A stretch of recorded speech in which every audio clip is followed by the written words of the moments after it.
नमस्कार। चलतु बनैबा आज पणस कषा। देखु मु गोटे छोट पणसटी को नहीं छोट पणसटी को एबे काटिबा पूर्वर फास्ट टिके हाथ में मो सोरिष तेल टिके लगे दउची कहीं सोरिष तेल लगेवा फल पणसरू बाहर अठा माने हाथ में लगभग से मु पनीखी भी टिके सोरिष तेल लगे दउची। चलतु काटिबा। देखु पणसटी केते सुंदर होईची माने कसी अच्छी मंजी हैनी तो मुझे कसी पणस नहीं कि जहाँफल कि पणसटा तार मसला को टाणब आ टेस्ट लगे खायापी। देखु पणस को मुझे छोट छोट पीस रे काटी नौ कहीं छोट छोट पीस कहीं कली कि छोट छोट पीस करने फल मसलाटा पणस को टाणब आ खावाई स्वाद लगे। पणस को एबे चलतु सिझे नेबा। तो मु गैस ऑन करके भी पणस को सिझे नौची। तो से मु हलदी गुंड आउ लुण टिके पके दउची कहीं लुण मु एथि दउची कि माने भल से सिझिब आउ टेस्ट भी यार भल रहिबो से मु एबे हलदी गुंड और लुण पकेकी आको सिझे नौची। आउ एबे मु सोरिष तेल ये ऐड करुच्ची। तो आपण क्वांटिटी हिसाब से सोरिष तेल ऐड करेंगे। सोरिष तेल मुझे ये ऐड करुच्ची जे जो पात्र रे आमे बनैबा से पात्र रे तार अठा लागिबो नाही। पणस सिझिबा भितर चलतु एबे मसला रेडी कर नेबा।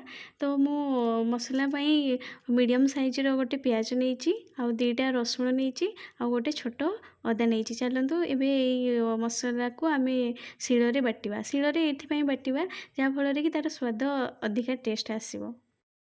देखु पणस एबे वर्तमान सिझी जाइए। तो मैं आपको गोटे पात्र रे काढ़ी रखी नहीं। चलतु एबे प्रस्तुत करवा पणस कषा।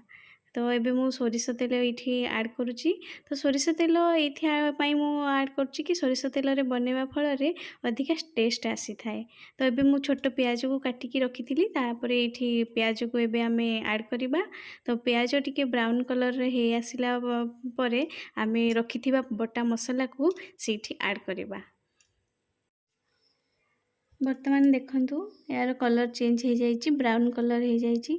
तो रखिथिबा गुंड मसला को एबे आमे इठी ऐड करवा। तापर काटी मु टमाटो छोट टमाटो नहीं थी।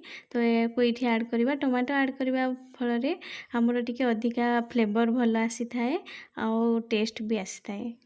तापर रखिथिबा पणस सिझा को ये आम ऐड करवा। ऐड कर सारा तापर टिके घांटी देबा आउ स्वाद अनुसार ये आम लुण टिके ऐड करवा।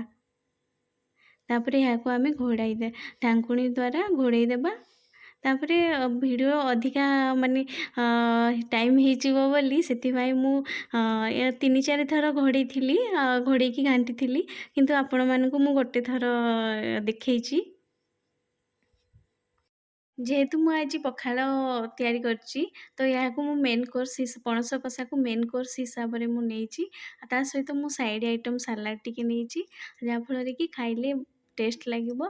आपण भी एमती घरे बनातु आउ केमिति लगुच मते कमेंट माध्यम जनइबे। आ वीडियोटी केमिति लागिला भी कमेंट माध्यम जनइबे। रहिली धन्यवाद।